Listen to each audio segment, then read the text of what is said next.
William Whalen here for GetMoreSports.com, looking at my top 5 underrated scorers in college basketball that you need to keep an eye on this season for a number of reasons.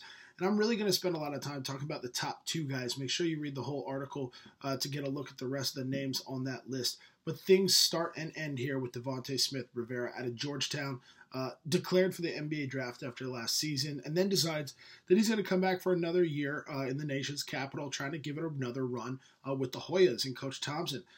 This is really key for this team for a number of reasons. Number one, they are one of the Big East favorites. They're a national title team that people aren't really talking about that I think they should be talking about. This is a group that I think has the makeup to make a really deep run in the Final Four, and it's all because of Smith-Rivera.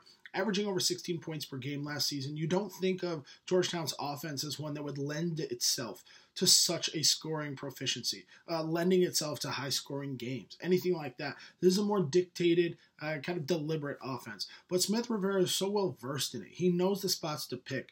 He understands pace of play. He understands the moment of when to take a chance, when to kind of bust out of the offense and do his own thing and let his own superior talent shine. That's one of the great things about a scorer that you need. Not only can you put the ball in the hole, but you know when to attack and when to kind of stick within the offensive system. And he's got a master understanding of that for Georgetown. That's number one reason why I have him on top of this list.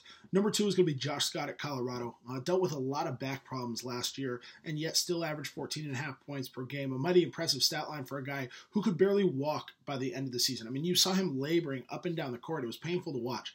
Josh is going to be the focal point of the Colorado offense this year. Colorado coaches have talked about getting him more post touches than he did last year. This is a guy who has the best arsenal on the offensive end of any big man in the Western U.S. You got to utilize him, and I think they will. I expect to see another similar season from him, probably bumping up into the 15 points per game range, probably bringing down 8 or 9 boards a game. He's going to be an efficient guy like he has been his whole career. If he continues to shoot over 80% from the free throw line, I think he's going to be a guy that everybody needs to look at for fantasy rosters or just for shooting it up with your friends while you're at the bar and needing to drop a name that they might not have heard of.